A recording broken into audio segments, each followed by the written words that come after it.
الرحمن الرحيم يوم الدين اللهم صل على سيدنا محمد الفاتح والخاتم وعلى آله حق قدره ومقداره العظيم.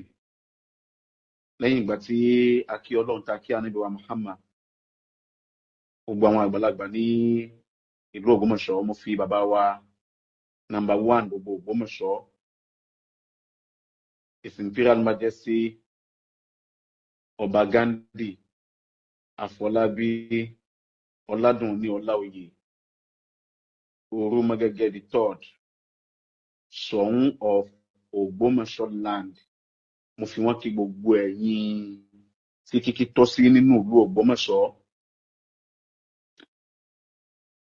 Mo fi kí yín, mo sì kí wa gbogbo wa ní kíkí Islam. Assalamu alaikum wa rahmatullahi wa barakatuhu. Ìtumọ̀ rẹ̀ náà ni wípé àlàáfíà Ọlọ́run kó máa bá gbogbo ojú tí Ọlọ́run bá ní kí ó máa wò mí ní dédé àsìkò yìí. Ẹ̀bẹ̀ kan ni màá kọ́kọ́ bẹ̀ ná kí n tó tẹ̀síwájú fídíò yìí. Òun ni wípé gbogbo ẹni tí Ọlọ́run bá ní kí fídíò ọ̀dọ̀ ẹ bá wa pín, kò ń ṣe nítorí nǹkan kan, kó lè bá dé ọ̀dọ̀ ẹni tá a fẹ́ kí ó dé tí ìgbọ́ ẹni. Jáde wá láti wá búyàn, no, jáde wá láti wá ṣe àwọn clarification kọ̀ọ̀kan ni. Ẹ ṣe ń wọlé yìí, ẹ máa share rẹ̀, ẹ máa share rẹ̀, ẹ máa share rẹ̀. Ọ̀rọ̀ kan ló ń já rìnrìn láti nǹkan bí ọ̀sán àná nípa Ọba Francis Olúṣọlá Olúgbọ́n ti orílẹ̀ Ìgbọ́n, Mr. Joshua mo kí yín púpọ̀, tí wọ́n jẹ́ Olúgbọ́n ti orílẹ̀ Ìgbọ́n. Ìṣẹ̀lẹ̀ kan ṣẹlẹ̀ láìpẹ́ tó ṣe wípé ó mú wọn láti kọ lẹ́tà wípé àwọn rọ àwọn olóyè mẹ́ta kan ní oyè. So baálẹ̀ alága, baálẹ̀ oríyèyè, ẹnì kẹta wọn bóyá baálẹ̀ aláàgọ́ àbí nǹkan, I don't know. Fọ́nrán fídíò kan wá jáde lánàá nígbà tí bàbá náà ìwọ̀nba àwọn lọ́balọ́ba tó ń bá wọn ṣe ní Sùúrùlérè local government. So ń ṣàlàyé tó ń ṣẹlẹ̀ nínú fídíò yẹn. Yorùbá máa ń sọ wípé Gàmbàrí ò bá àmọ́ sun rárá, ó kan àwọn nígbà tí ò bá ti mẹ́nu bà òkì ilé bàbá wọn. Ká ní Olúgbọ́n kan sọ ẹ̀ṣẹ̀ káwọn baálẹ̀ yìí ṣe tí wọ́n ṣẹ̀ wọ́n, tí wọ́n dẹ̀ kú lórí ẹ̀, àwọn àtàwọn èèyàn wọn ni wọ́n jọ ní issue pẹ̀lú ara wọn. Anybody wa ò ní jáde. Ṣùgbọ́n ọ̀rọ̀ yẹn tí wọ́n ń sọ, wọ́n ń ta bá bàbá wa Aláyélúwà, ọba gbogbo ilẹ̀ Ògbómọ̀ṣọ́, olórí ládéládé nílẹ̀ Ògbómọ̀ṣọ́, permanent chairman gbogbo lọ́balọ́ba nílẹ̀ Ògbómọ̀ṣọ́, 5 local governments. Ṣọ̀ún is the permanent chairman gbogbo lọ́balọ́ba. Bákan náà, inú wọn tún wà lára àwọn chairman mẹ́ta rotate chairmanship ní Ọ̀yọ́ state. So wọ́n mẹ́nu bà wọn ní ìmẹ́nu bà títàbùkù. Ẹ rí wípé nígbà tí mo fẹ́ kọ ọ̀rọ̀ mi, tí mo sọ síbẹ̀ ni wípé fi iná jóra rẹ wò kó o tó fi jó ọmọ ọlọ́mọ. Bàbá Olúgbọ́n lament ọba Olúgbọ́n wípé ló yí ọ̀dọ̀ àwọn ẹ̀sùn táwọn fi kàn wọ́n, nínú ẹ̀sùn táwọn fi kàn wọ́n pé wọ́n sọ́dọ̀ Ṣọ̀ún, wọ́n sá lọ sábẹ́ Ṣọ̀ún. Ìdí nìyẹn táwọn ṣe wò wípé káwọn ó rọ̀ wọ́n lóyè òun ni ìjìyà táwọn ó ṣe fún wọn. bàbá wa Olúgbọ́n ti gbàgbé wípé báwọn mẹ́tẹ̀ẹ̀ta tẹ́ ń pè ní olóyè abẹ́ yín yẹn olóyè lábẹ́ yín bẹ́ẹ̀ ni àwọn olóyè kan nínú òlú Ògbómọ̀ṣọ́ náà ń sáfábẹ́ yín tí ọba Ghandi ò lè ṣe nǹkan kan lórí wọn. ẹ má gbàgbé pé chief imam tẹ́ ń bẹ lẹ́yìn ẹ̀ tẹ́ ẹ sọ wípé ní the grand chief imam Ògbómọ̀ṣọ́ kò lè sẹ́ni tó lè yọ. You said it. Olúgbọ́n ọba Olúgbọ́n bóyá ẹ gbàgbé kí ẹ tó sọ ọ́ bọ̀ ìgbà tí ẹ sọ̀rọ̀ yẹn níbi occasion tó wáyé níbi mọ́ṣáláṣí Alhaji Muri oníbírẹ̀dì tí wọ́n ṣí ní Òkè Adún níbí ìjọ tí wọ́n ń ṣí mọ́ṣáláṣí yẹn tí wọ́n ń commission mọ́ṣáláṣí yẹn tẹ́ ẹ gba microphone ìjọ yẹn lẹ sọ wípé the only imam tẹ́yìn imam l'Ógbómọ̀ṣọ́ òun ni Dr. Yunus Tọ́lá tí ó dé tó sì lè yọ but mo ṣe fídíò nígbà yẹn tó ní sọ fún yín wípé ìgbọ́n òun ni àṣẹ yín mọ àṣẹ yín ò dé Ògbómọ̀ṣọ́. mo dẹ̀ sọ nínú fídíò yẹn wípé Dr. Yunus Tọ́lá ń ṣe fún Ṣọ̀ún Ògbómọ̀ṣọ́ tí ìmáàmù ìlú yín bá ṣe ìdá kan rẹ̀ ẹ lè gbà ìdáwà ẹ lè gbà tẹ́ ẹ fi máa yọ so ẹ má dá sọ́rọ̀ Ògbómọ̀ṣọ́ ìgbà tí mo ṣe fídíò nígbà yẹn ọ̀rọ̀ tí mo sọ nìyẹn. The same similar thing òun wá ní tó ṣẹlẹ̀ yìí pẹ̀lú àwọn olóyè orílẹ̀ Ẹ̀gbọ́n tí wọ́n wá ní Sùúrùlérè local government tí wọ́n ní àwọn wá pay allegiance àwọn fún bàbá Ṣọ̀ún àwọn gba Ṣọ̀ún ní aṣáájú àwọn gba Ṣọ̀ún ní adarí gbogbo tí ń jẹ́ ilẹ̀ Ògbómọ̀ṣọ́ àwọn ti fọwọ́sowọ́pọ̀ pẹ̀lú ìṣèjọba Ṣọ̀ún fún ìmúgbòòrò àti ìtẹ̀síwájú ìlú Ògbómọ̀ṣọ́ ní táwọn olóyè yẹn ṣe ní tí wọ́n ṣe ojú bẹ́ẹ̀ yẹn lọ. lóòótọ́ ẹ fi kún un nínú ọ̀rọ̀ yín wí lálẹ́ alága àbí oníyeye I don't remember vividly ẹ sọ wípé nínú ìlú ẹ̀ àwọn tipa wọ́n lọ ń gbẹ́lẹ̀ wọ́n ń kó yanrìn wípé yóò bàlújẹ́ kéye ọdún yìí ń làwọn onítìpa ṣẹ̀ṣẹ̀ ń kó yẹ̀pẹ̀ o kìí ṣe last year ń làwọn onítìpa ṣẹ̀ṣẹ̀ ń kó yẹ̀pẹ̀ o kí wá ló fà á wípé àsìkò yìí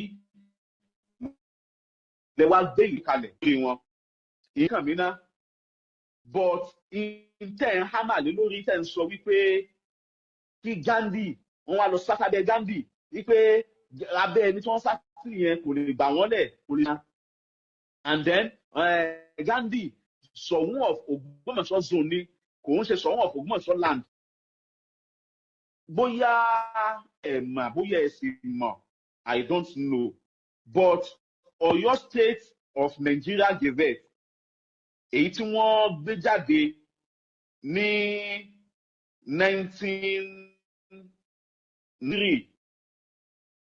11th day of January ọjọ́ kọkànlá ní ọdún 1993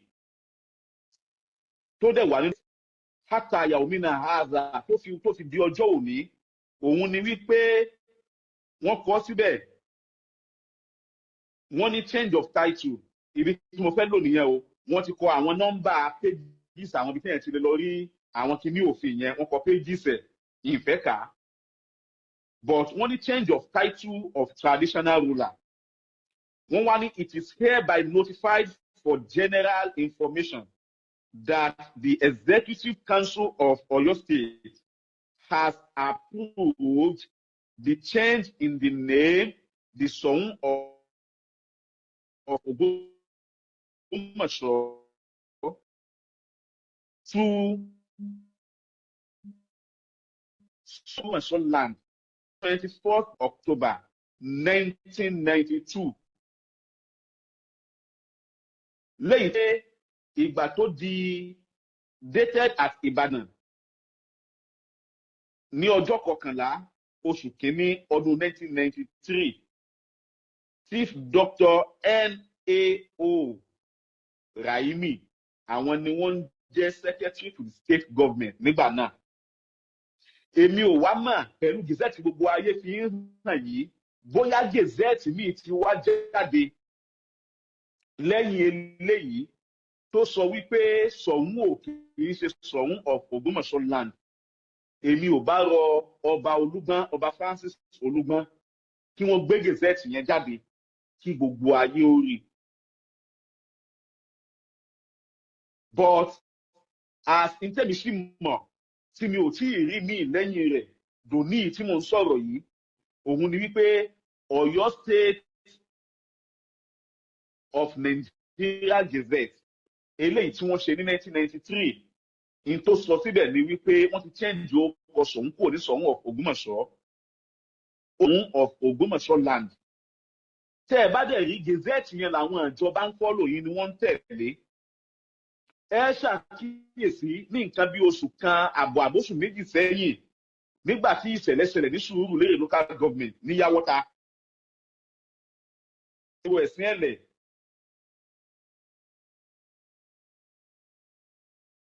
tí àwọn bandits lọ kó àwọn ọmọ school níbẹ̀.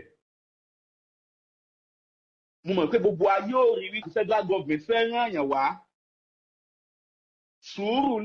Oríire local government òun ni ìṣẹ̀lẹ̀ ti ṣẹlẹ̀. Ṣùgbọ́n àwọn delegate government tó wá inú ìlú Ògbómọ̀ṣọ́ ni wọ́n wá as ẹni tó jẹ́ olórí fún gbogbo ohun tí ń jẹ́ local government yẹn.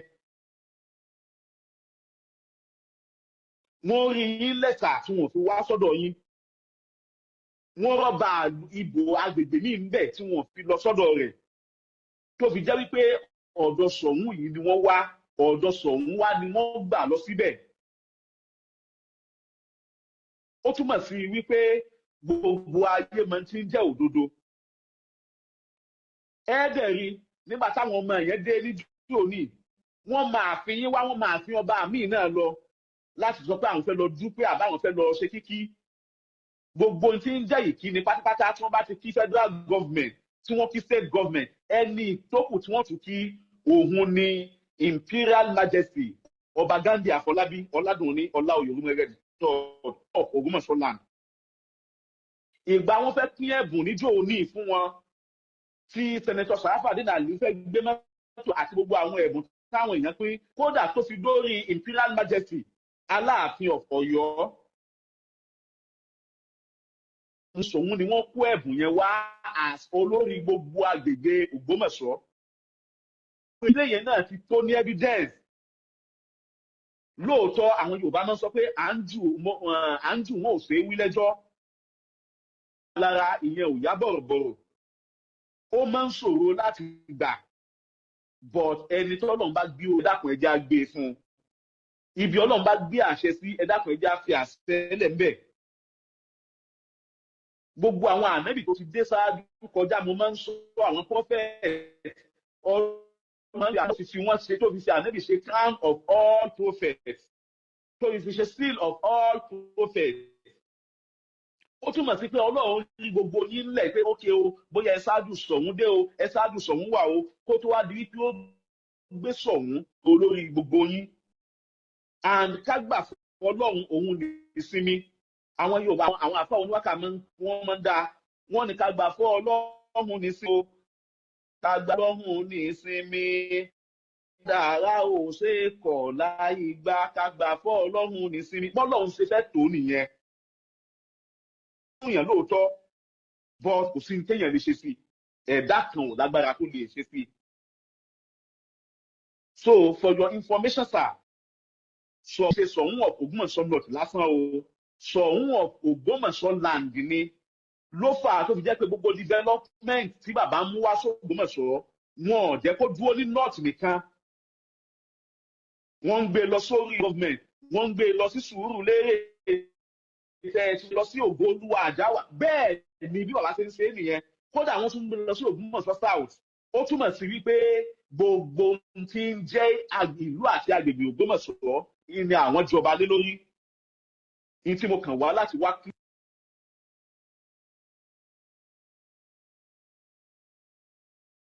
tó báyìí òun nìyẹn ìgbà tó bá yá gbogbo ọlọ́mọ ọba Ṣòun àwa náà máa tún jáde in full body láti fi ṣe kíni láti fi ṣe àwọn àlàyé síwájú sí i.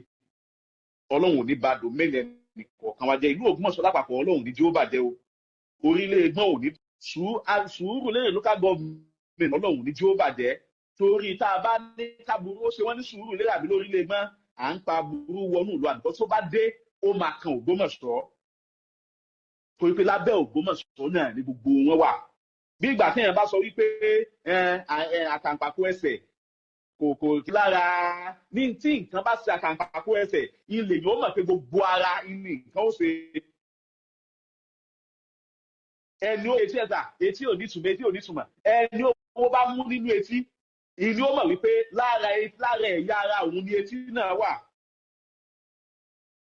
Ìyẹn ìṣègíkùn nìkan ni tí nǹkan bá ń sekùn kò sí tó kan ara tó kù ẹ jẹ́ kí nǹkan ó sekùn kí ẹ wá wò bóyá gbogbo ara tó kù ó bá ké ńlá wa ò fi ní ṣàdúrà tó rò nílò ìfẹ́ kó tú àwa ò ní bẹ lọ́wọ́n à ní ṣàdúrà kí aburú kankan kó ṣe dòmẹ́ẹ̀nì kó ṣe ìkankan nínú àwọn ìlú àti agbègbè tó yí ìlú Ògbómọ̀ṣọ́ ká. Bàbá ọba Ṣòun Ọlọ́run kí ó bá wa fún wọn ní ẹ̀mí gígùn àti àlàáfíà ara Ọlọ́run kó má dà wọ́n láàmú wàlálà hawla wàlá quwwata illa billahi al-aliyyil azim. Imperial Majesty lọ́yọ̀ state àwọn mẹ́ta péré náà ni bàbá mú bàbá Ṣòun tán ńlá mú Olúbàdàn ńlá wàá mú Aláàfin Ọ̀yọ́ àwọn mẹ́tẹ̀ẹ̀ta yẹn àwọn náà ni Imperial Majesty ní Ọ̀yọ́ tó bàbá ń gbọ́ ìkéde tẹ́nìkan bá ń kéde tí ń sọ tí ń pè rẹ̀ ní Imperial Majesty òun tó ń pa lásẹ̀nu ni tó dá wò òun náà ni kò dẹ̀ mọ̀ wípé n tó dá èèyàn kan kì í rí lọ́fẹ̀ẹ́ àwọn bàbá wa ṣiṣẹ́ fún un ni tó kóhun náà kó mọ́sẹ́ ó likely kóhun náà padà rí ní tí mo fẹ́ lò ń bẹ̀ wọ́n ní pé akí bàbá wa Imperial Majesty Aláyélúwà Ọba Ghandi Àfọlábí Ọládùnní Ọláoyè Orúmọgẹ́gẹ́ the third Ṣòun of Ògbómọ̀ṣọ́ land ntí ń bí kí ló kú ntí ń bí àwọn ọ̀tá nínú ntí ń bí àwọn ọ̀tá nínú wàláhì òun nìyẹn Ṣòun of Ògbómọ̀ṣọ́ land bàbá wa ń fakọyọ ní ojoojúmọ́ kí a gbìyànjú ká máa ṣe nǹkan ni o ọ̀gá mi ní máa ń sọ bẹ́ẹ̀ wọn láńṣẹ́ Alhaji Kaila Abubakar ọlọ́kọjá rí wọn pẹ́ wọ́n sọ wípé ẹ gbìyànjú ẹ rí wípé ẹ ń ṣe nǹkan torí ẹni tí ò bá ti ṣe nǹkan ó sì onítọ̀hún ṣùgbọ́n ẹni tí bá ti ń ṣe nǹkan ó túmọ̀ sí wípé dáadáa ní ń ṣe ẹni tí nǹkan bá wá ṣe nínú tí máa ń wọ́pọ̀ nínú tí máa ń ṣèèyàn òun ni kó jẹ́ àìdá bàbá wa Ọba Ghandi wọn kì í ṣe ẹni tí ó jẹ́ pé àrà ìbùn wọn fúnra Ọlọ́run ló dá agbádá iyì fún wọn fúnra Ọlọ́run in ló dé adé iyì fún wọn fúnra Ọlọ́run in ló gbé wọn jókòó sórí àpèrè ọlá àti àpèrè iyì wọn ń ṣe ní táṣẹ̀ mọ́ ra tí a lọ ní ẹ̀yin bloggers ó yẹ ẹ wá ṣe interview fún mi wàláhì Ọba Ghandi ò kì í ṣe bẹ́ẹ̀ aksam to billah wọn ráyè rẹ̀ pàápàá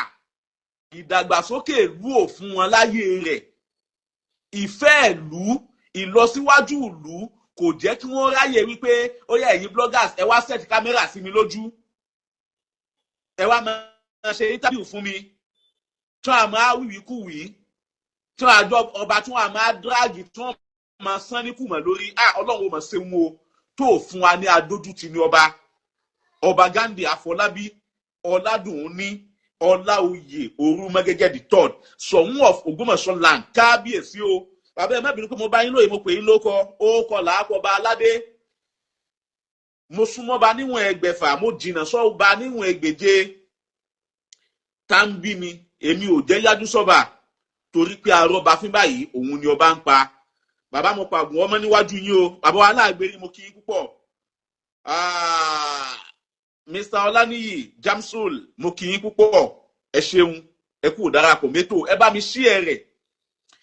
share rẹ̀ bàbá tún ṣe bẹbẹ lónìí fún àwọn ará agbègbè Ògo-Olúwa local government ó túmọ̀ sí wípé gbogbo ohun tí ń jẹ́ ọwọ́jà bàbá ó ká ọ̀tún ó ká òsì ó ká iwájú ó ká ẹ̀yìn ó ká àtìbú àtòrò ìta ń pè ní Ògbómọ̀ṣọ́ iná la fi ń pè wọ́n ní Ṣọ̀ún of Ògbómọ̀ṣọ́ land gbogbo local government márààrún tí ń bẹ l'Ógbómọ̀ṣọ́ òun ni Ọlọ́run ló gbé ìṣàkóso rẹ̀ lé bàbá wa ọba Ṣọ̀ún lọ́wọ́.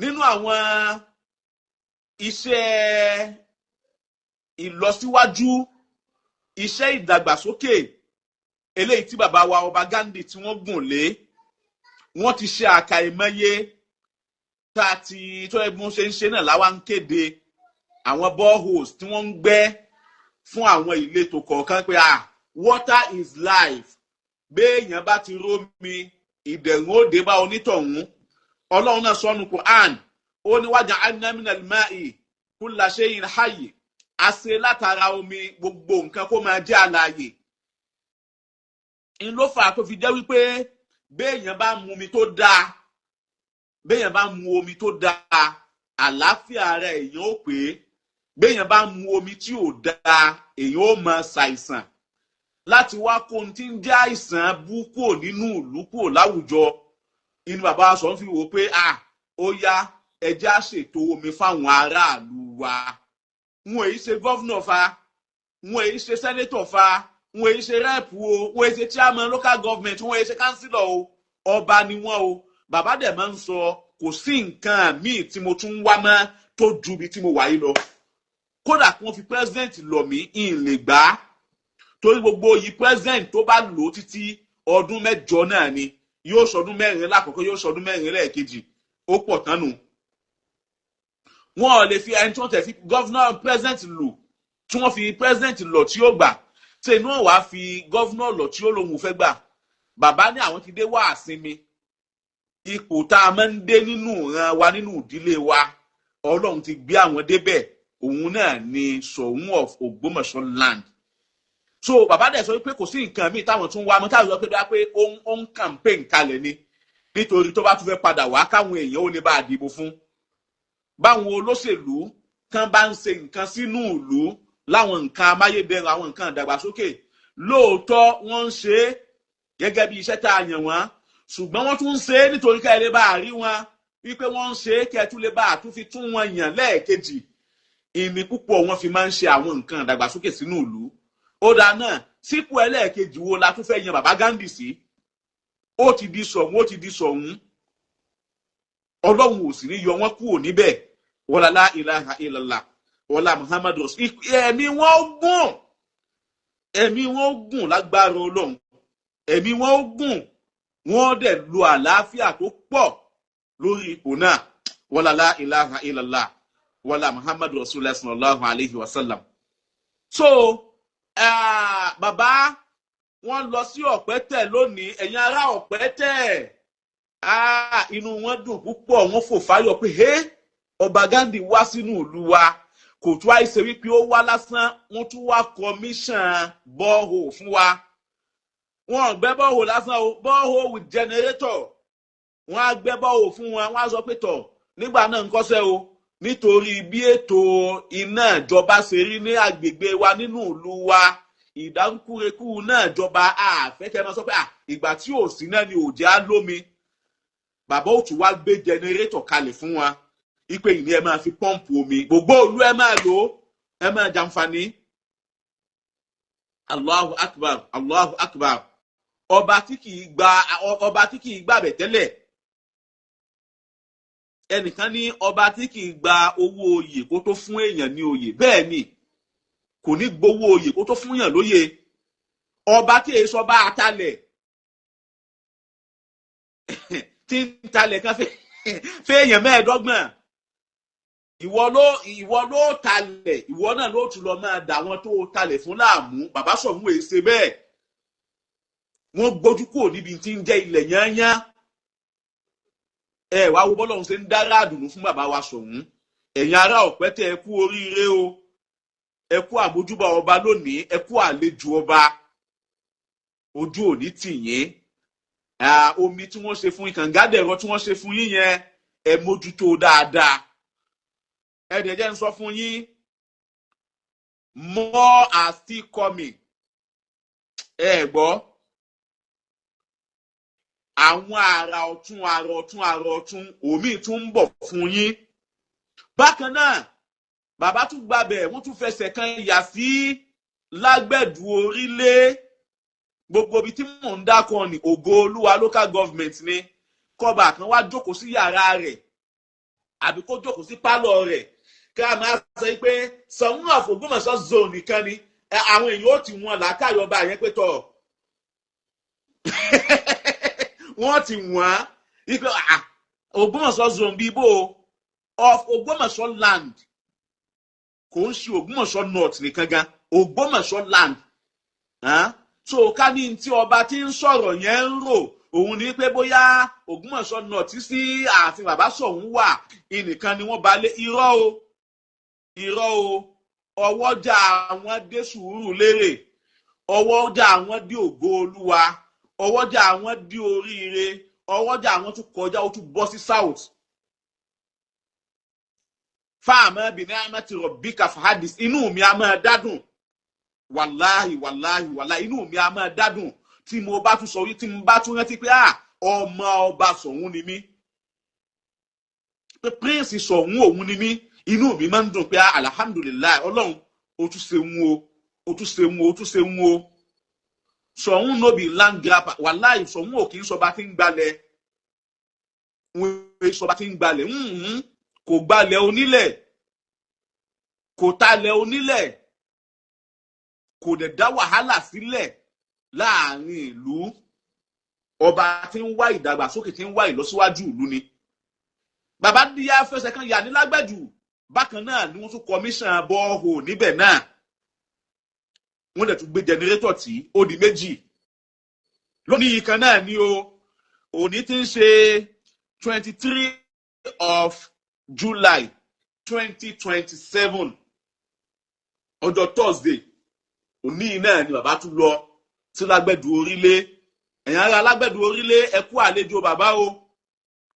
Ẹ kú àlejò bàbá o. Bàbá ní kí n sọ fún yín pé more are still coming. Ọ̀pọ̀ ọrú ohun táwọn ń ṣe yìí àtàwọn òmíì ó tún ń bọ̀ fún yín pẹ̀lú ògo tọlọ́run. Ẹ lo ohun tí wọ́n fún yín yẹn, ẹ lò ó dáadáa. Ẹ má lò ó nílò wípé owó wa kúkú kọ́ la fi ṣe. Bẹ́ẹ̀ bá ti mójútó sí, bẹ́ẹ̀ ni ọ̀tún ó tún ṣe máa wá sọ́dọ̀ yín sí. Bákan bàbá ò tún dúró. Imperial Majesty Aláyélúwà Ọba Ghandi nínú àwọn tẹ́ ń sọpọ́ọ̀tù ẹ̀yin paid bloggers yẹn, ẹ múrú Ọba Ghandi wá nínú wọn. Ọba tí nǹkan ò ṣe tó lé pé àwọn náà ń ṣe nǹkan yàtọ̀ sáwọn ọba tí nǹkan ń ṣe tẹ́ ń promote. Allahu Akbar, adúpẹ́ fọ́lọ́run. Bàbá tún fẹsẹ̀ kan yà, bàbá tún dé ìlú Pọ́ntèlá. Bàbá tún dé ìlú Pọ́ntèlá. The same thing iná ni wọ́n tún lọ́ọ́ ṣe. Wọ́n tún lọ́ọ́ commission bọ́ọ̀hù ńbẹ̀ náà tún ni. Ẹ̀wẹ̀ tí wọ́n ń gbẹ́ bọ́ọ̀hù nísìn, and then ẹ̀wẹ̀ tí wọ́n ń ta generator ńlá èyí tó lè gbé pumping machine tí ń bẹ́nu bọ́ọ̀hù tó lè pump omi, ẹ̀wẹ̀ tí wọ́n ń ta lásìkò yìí. Láì máa ṣèpolówó àbí ìkéde àbí ìpolongo òṣèlú. Àwọn ṣe bẹ́ẹ̀ ń tún ṣe bẹ́ẹ̀ fún wọn ní Pọ́ntèlá náà. Ẹ̀yin ará Pọ́ntèlá, ẹ̀yin náà ẹ mọ̀ kú àlejò, ẹ kú oríire o.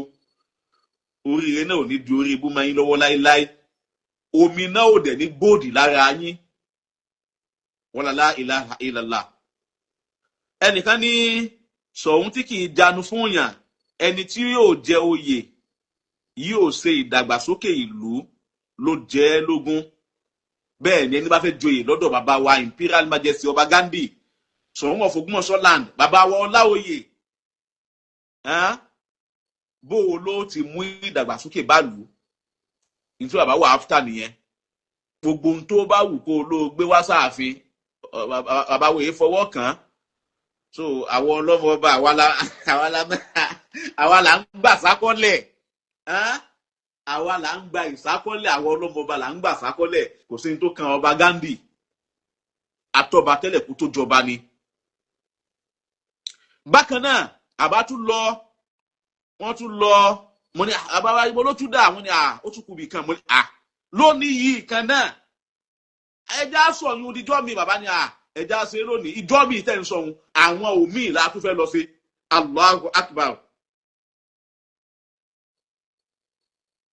wípé ìpè ká sọ ẹja yíyún náà tó ẹja sọ díjọ́ mi bàbá ní irọ́ o òní láti ṣẹ̀dú fún yun ìjọ́ mi tẹ́ sọ pé ká sọ ọ́ dìhun àwọn òmíì ló tún kù tá a tún ṣe níjọ́ mi Allahu Akbar. Bàbá Ọba Gandhi lágbára Ọlọ́run ọlá ò ní bọ́ lọ́wọ́ yín ní fọlá pìtàn bí mo ṣe máa ń ṣàdúrà fún yín ní wọlá yín lọ́wọ́ gbogbo tí ń jẹ tọ́lọ́run. àbátúwá nítọ̀ ó kù ọ̀tá mọ́kùn bàbá tún lọ síbẹ̀ nígbà wọn débẹ̀ náà àròbí bàbá kan fẹ́ sí wọn ní ẹpẹ̀lẹ́ ń bẹ̀ wọn lásán ni another borehole commission again ó jẹ́ mẹ́rin gbogbo borehole kọ̀ọ̀kan yẹn ni wọ́n ń gbé generator kọ̀ọ̀kan fún wọn tí wọ́n fi ń tì í wípé ẹ máa fi pọ́ǹpù omi àṣebọ́mọ ọkọ tí ń ṣe nìyẹn ọmọ ọkọ ìmọ̀ ń tún nǹkan bàbá rẹ̀ ṣe ni. wọ́n ní àwọn méjèèjì náà lọ́pẹ́ tọ́ sí àwọn méjèèjì náà lọ́pẹ́ tọ́ sí ọba tó jẹ́ tó fi ṣẹ̀gì kọ́lé àtèyí tó jẹ́ tó kó ṣẹ̀gì ta àwọn méjèèjì náà lọ́pẹ́ tọ́ sí.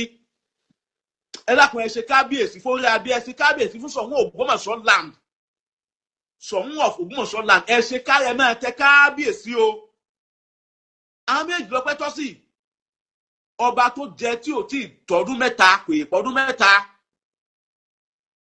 tó jẹ́ pé tí wọ́n ta bá ń kà nísìnyí borehole tí wọ́n ti commission with generators ó ti close to 50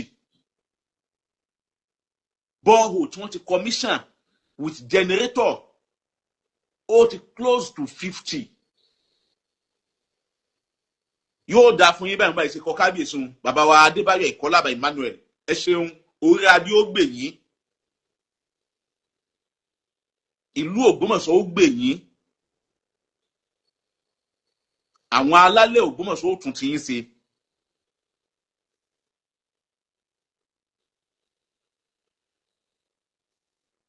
kábíyèsí ọba Aláyélúwà bàbá tún ṣe bẹ́ẹ̀ fún ọlọ́ta mọ̀kùn náà wọ́n lọ Ọ̀pẹ́tẹ̀ wọ́n lọ Lágbẹ̀dù Orílé wọ́n lọ Pọ́ntẹ̀lá wọ́n lọ sí ìlú Ọ̀támọ̀kùn láti lọ kọmíṣàn àwọn bọ́ọ̀hù ohun amáyédẹrùn wípé káwọn èèyàn ó rómi kí wọ́n rómi lò. àbá kábíyèsí on behalf of àwọn tí ẹ lọ kọmíṣàn fún we say thank you sir. More blessings to you sir. lágbára Ọlọ́run ní jayé padà wá sẹ́yìn Yorùbá ní iwájú báyìí òun lójúgun ń gbé iwájú lẹ́ẹ̀mọ́ wa o lágbára Ọlọ́run iwájú wàláhì òun lẹ́ẹ̀mọ́ wa bàbá wa kábíyèsí ẹ ṣeun ọlá ní ìjámsọ ẹ̀yin náà ní kábíyèsí o orí adé ó gbé ẹ̀yin náà o iwájú lẹ́ẹ̀mọ́ wa o torí wípé iwájú lójúgun ń gbé òkè lẹ́ẹ̀mọ́ lọ torí téèfín bá kó lẹ̀ báyìí òkè ní ń lọ lágbára Ọlọ́run òkè lẹ́ẹ̀mọ́ lọ ọba tó wà humble, ọba tí ò kí ń brag, ọba tí ò kí ń ọba tí ò fọ́nbù rí. Within 3 years ẹ̀rẹ̀ ti ṣe gbogbo ọ̀pọ̀lọpọ̀ àwọn nǹkan wọ̀nyí. Kábíyèsí ẹ ṣeun o, kábíyèsí ẹ ṣeun o, ẹ kú ọ̀rọ̀ lú o, ẹ kú àtòlú, ẹ kú ètò lú o, ẹ kú ìtọ́jú lú o, ẹ ṣeun o. Ìrànlọ́wọ́ àtọ̀dọ̀ Ọlọ́run kò ní dáwọ́ fún yín nígbà kankan. Kẹ́ ẹ tó béèrè ẹyọ kan, ẹgbẹ̀rún lọ́lọ́run ọba ó ti ṣe fún yín. Lágbára àtẹ̀yìn àti gbogbo àwọn olólùfẹ́ yín lágbára Ọlọ́run.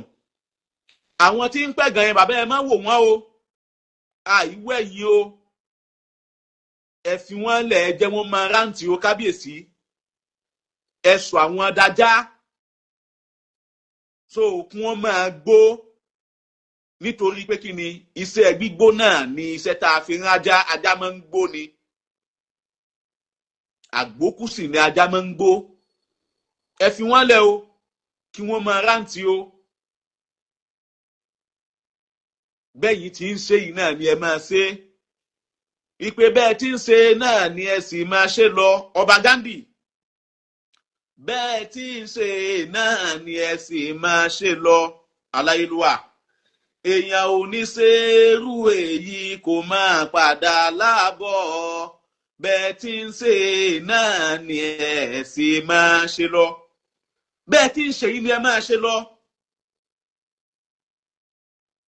History ò kí ń gbàgbé nǹkan. Ìtí kan máa ń dùn mí ni wípé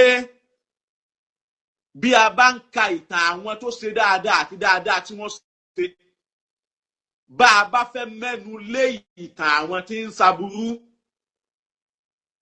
wọ́n sọ wípé wọ́n ń bú àwọn.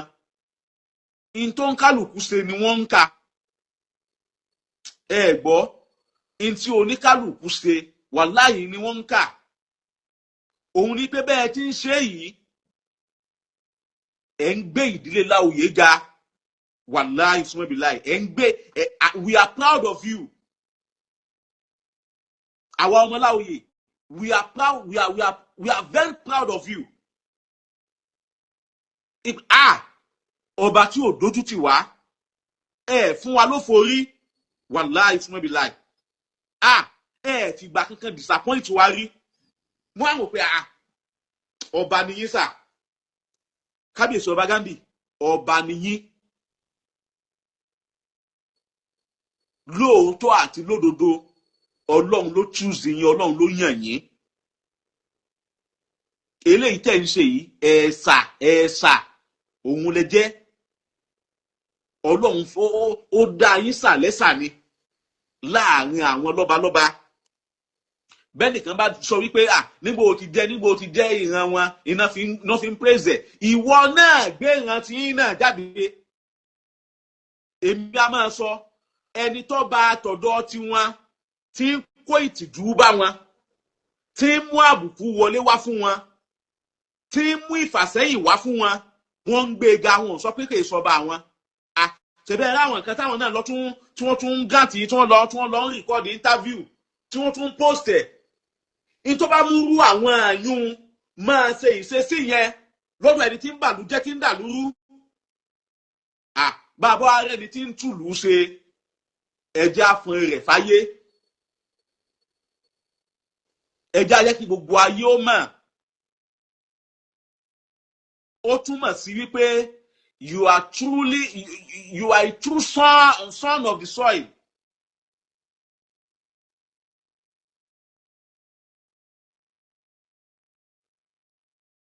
Àṣìyànyàn, àṣì ọba yàn, àṣì èèyàn gbé adélé lórí.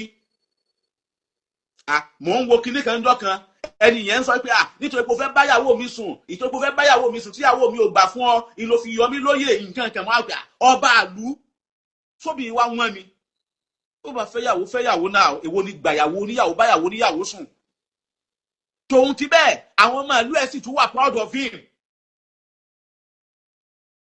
Àwọn ọmọ ìlú ẹ̀ tún wà proud of him. Wọ́n tún promote ẹ̀. ọba la rí tí ń wé igbó tí ń wé igbó tí sì ń fi tọ́ra báyìí ó túmọ̀ pé ó ti ń wé tipẹ́ tí ń fi tọ́ra báyìí ọba tí ń wé igbó àwọn màálù ẹ̀ tún wà proud of him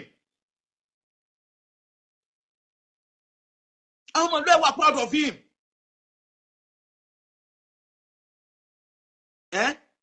ọba ló ń da ìlú ní gbalẹ̀ onílẹ̀ ní wọlé onílé àwọn màálù ẹ̀ tún wà proud of him wọ́n tún lè ń gbé jáde wọ́n tún lè ń ṣe pẹ̀lú ẹ̀ pé ọba àwọn ní. kí wá ní títí wá tọ́lọ̀ ń wá sóore fún oore tó ń wá tó wò ó lera ọlọ́run wá mọ̀ọ́mọ̀ bùn wá oore ọ̀fẹ́ ẹ̀ wá ní a máa dúpẹ́ lórí ẹ̀ ipò ọlọ́run ṣe dáadáa fún wa. adúpẹ́ o lórí bàbá Ṣọ̀ún ọlọ́run adúpẹ́ o lórí bàbá Ṣọ̀ún ọlọ́run adúpẹ́ o dákun ọlọ́run má pa wọ́n dàsá ìdá o má pa ọba Ghandi dàsá ìdá ọlọ́run wọlá agbára tó fi ń jẹ ọlọ́run and ọlọ́run má jẹ́ kí ọ̀tá ó rẹ́rìn wọn nígbà kankan ẹni ó bá ro kọ́ba Ghandi ó ṣubú òun ni kó ṣubú tìrantìran ká má lè dìde má ẹni ó bá ro ikú ro ọba Ghandi òun ni kó máa ń so lálùkì ámọ̀dé wọn kó lọ máa sán ilẹ̀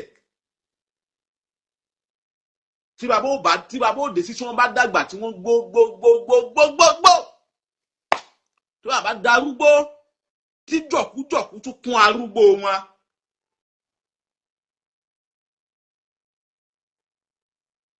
wala ilaha illa èyí ò gbọ́dọ̀ jí ọmọ Ògbómọ̀ṣọ́ àbí kó máa gbé nínú Ògbómọ̀ṣọ́ àbí kó máa jẹ kó máa mu nínú Ògbómọ̀ṣọ́ kó nítọ̀hún tí wàá máa dìtẹ̀ ọba Ghandi ọba Ṣọ̀ún of Ògbómọ̀ṣọ́ land àfi kẹ́ni ìyẹn jẹ́ olórí ibú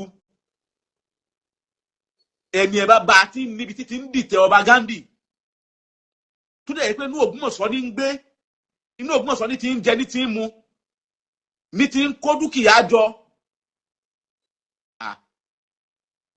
ilé Ògbómọ̀ṣọ́ ó yan onítọ̀hún torí wípé kí ni ẹ pe onítọ̀hún kẹ bí ilé kí lọba Ghandi ṣe fún ọ kò lè rẹ́jọ́ wí wàláì kò lè rẹ́jọ́ wí kò lè rọ́rọ̀ sọ bàbá Ghandi àwa ń ṣe ti yín o a sì máa ṣe ti yín nṣó gbogbo ìlú Ògbómọ̀ṣọ́ sì ń bẹ lẹ́yìn yín gbogbo ìlú Ògbómọ̀ṣọ́ àtọkùnrin àtobìn àtòṣó àtàjẹ ẹnu wa àtàfà àti pásọ ẹnu wa àtàlà àti oníṣẹ̀ṣe ẹnu wa à ń bẹ lẹ́yìn yín Ọlọ́run ń bẹ lẹ́yìn yín àwọn ọmọ ogun ọ̀run wọ́n ń bẹ lẹ́yìn yín Ọlọ́run ò ní fi yín lẹ̀ ẹ ṣeun gan ni a mú ọkàn ọpẹ́ wá síwájú yín àbá ọba Ghandi báwa ṣe ń dúpẹ́ fún yín o àwa náà mọ̀ pé ntẹ́yìn náà ò mọ̀ sí ni pé ẹ mọ̀ dúpẹ́ fọlọ́run àwa ń fi ọpẹ́ tí wá ránṣẹ́ sí yín ẹ bá wa fi jíṣẹ́ fọlọ́run pé tọ́ ọba Ghandi adúpẹ́ o adúpẹ́ o adúpẹ́ o ìlú Ògbómọ̀ṣọ́ ò ní dàrú lágbára Ọlọ́run ìlú ò dẹ máa yín lọ́wọ́ ẹ sì rẹ́yìn ọ̀tá ẹ rẹ́yìn òdì wà ísíyẹ́mùkú rubika lẹ́dínà káfárù yusbituka aw yaktuluka aw yukhrijuka wa yamkuruna wa yamkurullahu la khairul makirin gbogbo ète táwọn ọ̀tá bá ń hun gbogbo aburú tí wọ́n bá ń rò sí yín ọba Ghandi èrì wọn náà fi máa gbé bẹ́ẹ̀ ni ọ̀rọ̀ àwọn Yorùbá kan sọ ó ní bí òkìtì ọ̀gán bá jìn ìmọ̀ ń jìn sórí ara ẹni bí àjà bá jìn orí ara ẹ̀ ní jìn sí bẹ́ẹ̀ ni òkò tí wọ́n bá sọ mọ́ ọ̀pẹ báyìí inú ọ̀pẹ ń dá padà sọ́dọ̀ wọn ẹni bá dé eru òun lè eru ń tọ̀ bẹ́ẹ̀ kò ló bá kọlẹ̀ lẹ̀ báyìí ń bo rẹ̀ má bẹ́ẹ̀ ni gbogbo kòtò táwọn ọ̀tá ti gbẹ́ kalẹ̀ fún yín ọba Ghandi fúnra wọn báyìí ni wọ́n máa sinra wọn síbẹ̀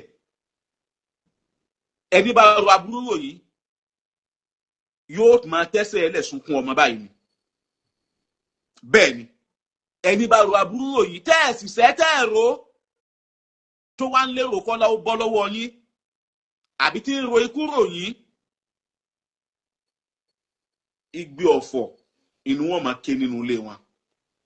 Bẹ́ẹ̀ ni ìtò ìbalẹ̀ kó padà sẹ́nu mọ́ èyí tí mo wí lálẹ́ yìí àrò ti rọ̀ mọ́. Àbáwọ̀ ọba Ghandi lágbára Ọlọ́run ẹ̀mí yín ó gùn àlàáfíà yín ó pọ̀ lásìkò tí yín gbogbo nǹkan mèremère ìdàgbàsókè eléyìí tá à ń wá fún ìlú Ògbómọ̀ṣọ́ Ọlọ́run ó ṣe é fún wa lásìkò tí yín lágbára Ọlọ́run. Àpèrè sọ̀hún ò ní bàjẹ́ o àpèrè náà ò sì ní gbóná máa yín lágbára tọlọ́run wala hawla wala quwwata illa billah. Gbogbo àwọn olóyè láàfin bàbá Ṣọ̀ún bẹ̀rẹ̀ látòrí bá àgàndòjì ọ̀gá pátápátá bàbá wa ààrẹ àgò bàbá wa ìkọ́lábà bàbá wa abẹ́sẹ̀ ìyá wa ìyálóde bàbá wa onípakí ọ̀tán bàbá wa onípakí ọ̀tán bàbá wa onípakí ọ̀tán níyàwó mukusa bàbá wa alárùjẹ Ọlọ́run kó bá mi wà pẹ̀lú yín. Gbogbo àwọn olóyè nínú ààfin bàbá Ṣọ̀ún bàbá wa alábẹ̀dẹ̀ bàbá wa alájẹ bàbá wa ibà bógundé gbogbo yín pátápátá bàbá wa alápò ọ̀gá ńlá gbogbo yín yányá iná ni mo tọrọ fún ni mo ṣàdúrà fún. Kódà ìtún gbàgbé bàbá wa Imam Habibullah Ahmad Tijani Ayélára àánú Ọlọ́run ní fi ń rẹ̀ bàbá Imam. Bákan náà bàbá wa Palace Chaplain mo ṣàdúrà fẹ́yìn náà. Bákan náà ni bàbá wa Àràbá odò Awótilẹ̀ Ògbómọ̀ṣọ́ àánú Ọlọ́run ní fi gbogbo yín lẹ̀ o. Ọlọ́run ó wà pẹ̀lú yín ibà àṣegùn Ọlọ́run ó wà pẹ̀lú yín o. Ọlọ́run ó dúró tẹ̀ nìkọ̀ọ̀kan. Gbogbo àwọn tí wọ́n mú lu Ògbómọ̀ṣọ́ dúró tí wọ́n sì ń gbèrò dáadáa fún Ògbómọ̀ṣọ́ Ọlọ́run kó ṣàlékún dáadáa fẹ́nìkọ̀ọ̀kan tiwa náà wala ilaha illallah. Gbogbo àtàjọ́ ọlọ́mọ ọba Ọlọ́run kó ṣàlékún gbígbàdúrà wa. Ọlọ́run bí a ti máa ń tọrọ gbogbo ìgbà òun ni pé Ọlọ́run jẹ́ àtọmọ ọba jẹ́ Ọlọ́run jẹ́ àtọmọ ọba jẹ́ Ọlọ́run jẹ́ àtọmọ ọba ṣe wala ilaha illallah wala Muhammadu Rasulullah. Gbogbo èyí tá a jọ sí ètò náà láti ìbẹ̀rẹ̀ tẹ́ ẹ débi tá a ṣe dé yìí mo kí gbogbo yín ẹ ṣeun ẹ kú àdúrótì ẹ kú ìkúnlọ́wọ́ because bàbá ń ṣe bẹ́ẹ̀ bá wò ó kò sí ní tá a fẹ́ ṣe fún yín anybody ò rádé tàfẹ́ anybody ìfẹ́ lẹ ní pé mukadam ti wọ online ẹ̀jẹ̀ àjọ ìkàtúgbọ́n tí wọ́n fẹ́ sọ nígbà ẹ̀rọ pa àní sọ òkú sọ àní wí ikú wí Ọlọ́run dákun májà sọ òkú sọ májà sì sọ o májà sì wí o májà yín ló sì wá gbọ́ májà sì wá túmọ̀ o wala ilaha illallah. Àánú Ọlọ́run májì ó kú lára ẹnì kọ̀ọ̀kan wa Ọlọ́run àṣepé oore Ọlọ́run kó ṣe fún oníkálukú wa. A máa wáyé lọ sùn báyìí bí mo ti máa ń tọrọ gbogbo ìgbàanu Ọlọ́run májà sùn lékú lọ́wọ́ o májà sùn láàrùn lọ́wọ́ o. Àwa tá a fẹ́ fàlàáfíà sùn bó bá di láàárọ̀ lánàá ní ká jí sínú àlàáfíà ara wala hawla wala quwwata illa billahi al-aliyyil azim. Aqulu qawli hadha